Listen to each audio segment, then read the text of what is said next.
significato del fatto che lui è il ragazzo della prima coppia scomparsa. Che significato ha nel Should I film know questo? the meaning of the fact that in the picture of the disappeared couple, you are the guy in the picture, so why? Well, you know, it's the first time I've gotten to make a feature film, and I don't know if I'll ever get one again. So I thought, yeah, I'll put myself in there. I got to have a little director's cameo. Like Hitchcock. Exactly, like Hitchcock or Shyamalan, who puts himself in all of his films. I don't know that I'll do it again, but it was fun, and it meant that I got to get prosthetic cast. So I got to go out to the thing, and they cover you in latex and make you as claustrophobic as possible to make out some moldings, which was an experience I was looking forward to trying and will never do again. Pensavo che fosse anche di autobiografico, nel senso che pensavo che volesse trasportare qualcosa della propria vita. Because you said that it was there was something personal in the film, so I thought that it would link to that. Yeah, I think that's a part of it as well. But the personal stuff in the film it's more as it relates to Dave's character, Tim, in terms of his. When I wrote that character of Tim, I was really kind of trying to hold up like a dark mirror to myself and write a version of myself that was the version I hoped that I wasn't. All kind of my fears of what people would think of me as somebody who was aspiring to be an artist and was getting older and maybe was feeling like I'd missed the boat a little bit. But that said, as the drafts went on and on, I became kinder to that character. Within that first draft, it was a real this guy sucks, he's awful. And then I was like, well, maybe I could be a little less mean to myself and to the character, and just kind of found some warmth and humanity there, which also Dave really brought to it with his performance. Perché lui ha detto che è anche un musicista. Sì, esatto, because you're a musician too, actually, yes. In che gruppo in what band did you play? I used to play in it. The band was just me. I recorded all the instruments. It kind of made it seem like a band. But I had a band called Road Geek, ROADGEEK. That I'm pretty embarrassed of now. It was something I did, in my 20s, and had aspirations to that was going to take off, and then kind of realized I didn't know what I was doing. But I still play music, most days, and it's a big part of my life. So it was easy to transpose that into the character, and also use that as a bit of a kind of an analogy for how I was feeling about my film career as well at the time, of seeking artistic ambition and kind of getting to a point and not knowing how to progress further, and finding that frustrating. What's the main inspiration behind Together? I think it comes from the fact that I've been in a relationship for 16 years now, and same with all kind of the friends around me in my friendship circle. It's a group of sort of tragically monogamous couples that mostly got together in high school and are still kind of together in our mid-30s now. And it just felt like there was a universal concept in exploring the fear of when you kind of fully commit to somebody, and there's already so many maxims and turns of phrases about sharing a life and sticking together so closely, that it just felt like it kind of an anxiety that I think most people that have been in relationships could relate to, and also like a wacky enough idea that the technical filmmaker in me would have a lot of fun exploring kind of really outrageous horror set pieces, and getting to work with great prosthetics and great visual effects, and just kind of once I had the idea, I could just sort of see it as a film, and so that's where I kind of jumped off from. But as said, a lot of it is from a personal place of being in a long-term relationship, and kind of some of my initial kind of anxieties about that, but then more so my anxieties about not being a good partner and not really being able to fully commit whilst I had these lofty artistic kind of ambitions, and trying to kind of find that, trying to find a way to kind of square those two things. I see. And I was wondering if you did any research in terms of the character, like beyond your thoughts and thinking, like maybe if there was some other kind of research, I don't know, from a cultural point of view, say. Not so much from a cultural point of view. I did a bit of research into some sort of mythic stuff that kind of pre sort of saged this idea, going back to Plato's Symposium, where he wrote about this idea that humans were originally born with a head with two faces, 4 arms, 4 legs, and that Zeus in his jealousy of that power split them into 2 different beings, and that's sort of I think the idea from where a soulmate comes from. I also did some research into there's a sort of really awful backstory to what happened to Tim's parents.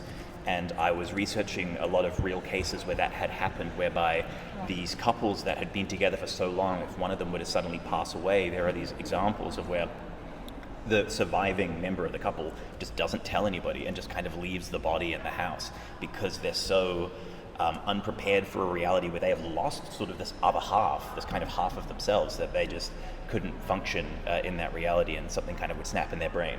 And there were some real cases from that one, particularly in America, that I remember was a big like, holy crap, that's so awful, and kind of jumped off from that.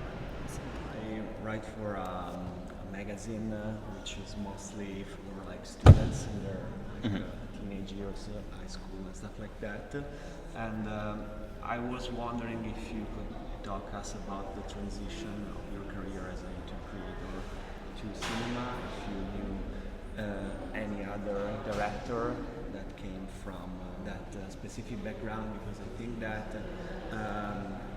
you are in the first generation that can actually do this transition, because YouTube was a medium that maybe till 10 years ago was not considered serious enough to take talents from that in order to make like studio movies, but now I think it's something that it's becoming probably more something more common. I think like Modern and also like which is like a medium that started from YouTube and stuff like that. So I just wanted to know, how did you transition from like internet to making a movie? Well, I sort of started making stuff I got my first job at 17, making this web series for an American an online magazine, and then out of that sort of taught me how to make film. I guess that was sort of a job where I had to learn how to shoot and edit and just kind of learn the skills, because I didn't get into film school, and then so this just kind of became my film school. And then after that, I started making YouTube content, never with the idea of being like a YouTuber, like never wanting to be a vlogger or somebody who's like, hey guys, what's up? But it was just a way for me to try out like. You're like kind of cinematic, right? Yeah. Trying to just kind of figure out how to tell stories with visuals and kind of spoof sort of genre conventions. And it was through it was making some short films and stuff online for a while that then caught the eye of our government funding body, Screen Australia. And they got in touch and they said, hey, we've got some money if you wanted to do a web series. And I used that to make a web series that was very ambitious for the budget that we had. And so again, it was always trying to like kind of punch above our weight budgetarily in order to try and like impress the next person. And after I made that web series, I was a bit like, which we ended up selling as a television show because the Wizards one, yeah. Then I was a bit like, I don't really know how to get higher than that. And so I guess from there it was being strategic with the release of some short films, and I had released this short film called Time Trap that I released it at the same time as a comedy sketch that I had made had gone viral, and so that was getting all these views, and then I released the short film that I had in the back pocket at the same time, so that some of those views would kind of be funneled to this thing, and that's what got me calls from Hollywood from the first time, and that's how I got agents and managers in Hollywood. And then ultimately I'd made kind of another short film, and it was through having those agents, because this isn't a studio film, this is an independent film, but it was having access to those agents that got me access to casting opportunities, which is how I met Dave and then how I met Allison, and that was what sort of got this kind of kicking off. I'd already written the script, I'd already written another script, but for a different project that was kind of being passed around the town in Los Angeles, and that's what got me the meeting with Dave. And then the meeting with Dave, I was like, hey, I've got this script. Do you like horror? Because you've directed horror. What do you think? And that sort of, then we had a package. And this is all me learning for the first time how you fund an indie film, because I'd never done that before. But it was that we had this package of, we had this great cast, we had a director, we had a script, and I also had a short film called Rebooted that without that short film, I don't think we would have gotten the funding, because people could look at the script and they liked the script, and they could look at the actors and they obviously liked the actors, and they could look at me and they'd go, who is this? And then they could watch the short film and go, oh, he maybe knows what he's doing, and that made it easier, I think, to take a chance on me. No, you're welcome. Sorry, I'm being long-winded. No, it's like super interesting. It's like something. It's like a phenomenon which is becoming more common. So it's always like interesting to know all the different paths. Yeah, and they're probably changing all the time. The classic like academic path, which probably is not even like the classic one anymore, but like starting from action, doing stuff like in teenage years, and then actually doing a movie. It's very fascinating, especially for like a younger audience. Yeah, absolutely. But I would just say that I don't know what it would be like now starting off. Like, I'm not sure if the YouTube pathway still is a thing now that TikTok is a thing. But I'm too old to really know what TikTok is. I don't have it, you know. I'm just like I was like, I know YouTube and I'm done. Like, that's it. That's the last thing I need to figure out. From a technical standpoint, which challenges did you have on set? I think I come from a background of really no budget filmmaking, so often it would be myself or you know, any producer involved that might be making the costumes or you know, I usually do my own visual effects and do my own music and that kind of thing. So here it was a lower budget than you normally have for this film, but I was just so happy to have a production designer and a costume designer and just all these amazing people. So for me it felt kind of easy, well not easy, but it felt like I had all the support that I'd never had before. Yeah. I think the most technically challenging thing was just that we only had money for about 21 days of shooting, and that was really quick. So it was just a matter of everybody being really prepared, and that includes the cast. And that's another benefit of having a cast that are married, is that you know they would go home and presumably run lines. They knew each other so well. They were so prepared because they were as passionate about this project as I was. And so you know when they arrived at set, we had everything already kind of worked out and rehearsed, and so it was really positive. But still, another thing was like, you know, the prosthetics is not cheap, nor is visual effects. So we really kind of, everybody really stepped up their game with that. Our prosthetics people went above and beyond, and as did our music and sound teams. But when it comes to visual effects, I ended up doing most of the visual effects shots in the film. Not the really good ones, but just like all the average ones, because it was just the only way to, I could do them, it wouldn't cost any money. I just do them for free, and therefore that freed us up money to do other stuff in the film. So that was still, again, a real advantage from coming from that guerrilla kind of YouTube background where you sort of have been making stuff for so long that you know, I was very comfortable with just knowing like, oh, this is fine. So I'll just spend a couple of months on a computer and we'll solve this and save a lot of money. Why is it that in the cave there is this monster which is supposedly a couple? So why did they become a monster while both Jamie and both Tim and Millie get to become like a person? Yes, well, we're getting into spoiler territory here in the film, but it's because they didn't commit. So it's if you look at their bodies, there's a knife sticking out of the neck of the man, and when you look at their face, the woman's eyes are moving and her mouth is moving, and the man is bloated and dead. So whilst their transformation was happening, she thought the way out of it would be to kill him, but instead she's become saddled with the transformation stopping, but now she's just got this kind of dead body kind of attached to her. So within my kind of logic of how she survived so long down there, I think that the only way she's surviving is that her body is kind of absorbing the nutrients from this desiccated corpse that she's just slowly withering away, that's kind of keeping her alive. But I think she has the worst fate of anybody in the film, because she gets her fingers chopped off and left in a cave. It's awful. Yeah. The dogs. Yeah, I'm not sure exactly what the fate of the dogs is. I think that they were probably put down by their owner, unfortunately. Okay. It's pretty subtle, but although the girl still remembers it. Yeah. She draws that. Yeah, we kind of imply that they were maybe. This is too dark, but that they were put down and burned, because in her drawing she's there's fire coming off the back of her tails. Yeah. Exactly. What it's worth, the real dogs we used were lovely and had a great time. Like they were having too much fun. I had to remove the tails in visual effects, because when they're working, their tails are wagging because they're having a good time, and it kills the mood when you're trying to make it scary that the tails are going So I had to paint out the tails and then add the tails and make them still. Yeah, but they were beautiful dogs. Even if your film hasn't been released yet in the States, or anywhere. Anywhere. I've been reading like online stuff, even from Sundance or South by Southwest, Sydney, and like everyone is putting your movie inside the slot, like elevated horror type of stuff, like A24.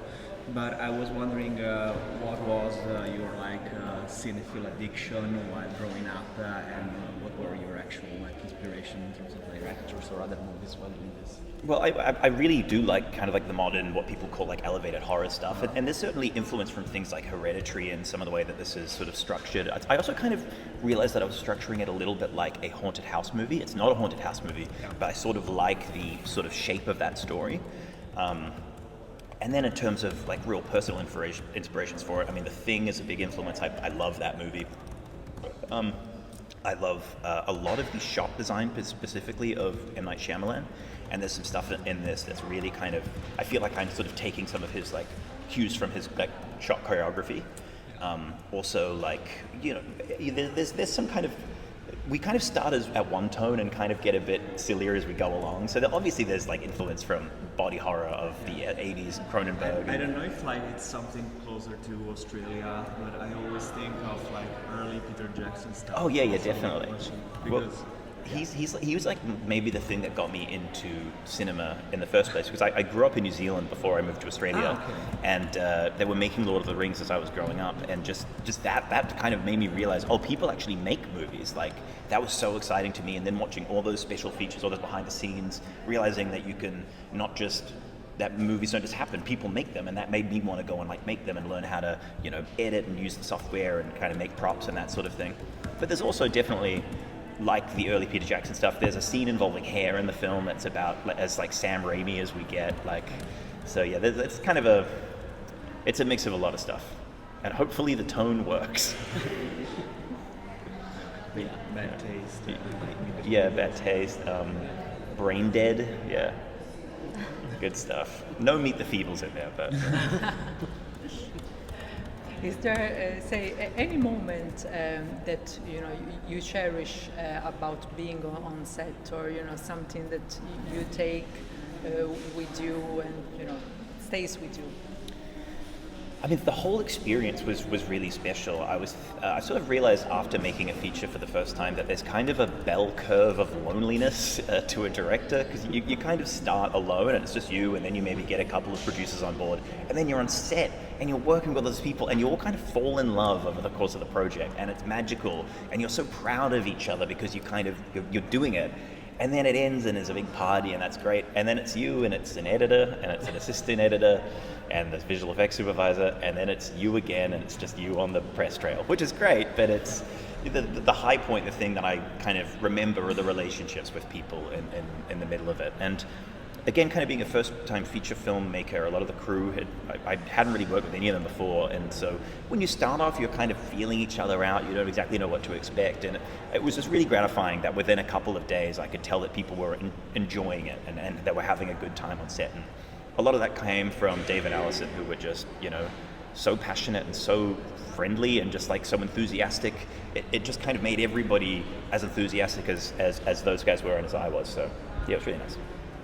But also, actually, more specifically, that hair scene, where we were shooting that, I just couldn't believe that I was allowed to shoot it. It's so crazy and it's so disgusting, and just on the set and calling action, and then Dave having to be like, it was just that was a trip. That was great. Love must be fusion, or do we have an alternative? It looks like the message is. The love two is one. Yeah. Well, yeah, I guess it's about. It is about the fear of committing to somebody, but I also am like a sentimental, kind of mushy, romantic guy at heart, and so whilst the end is maybe the message is done in a slightly off-putting way, I think of it as kind of a happy union of love at the end of the story. Romantic horror. Exactly. Yeah. 100%. It was really important to me when I was breaking out the story that one of the characters didn't become a monster that the other one was trying to escape from. I thought it would be great to have this kind of mutual, let's go for it, kind of at the end of it, much in the same way that it is when you choose to stay with somebody forever. It's just that taken to the disgustingest degree.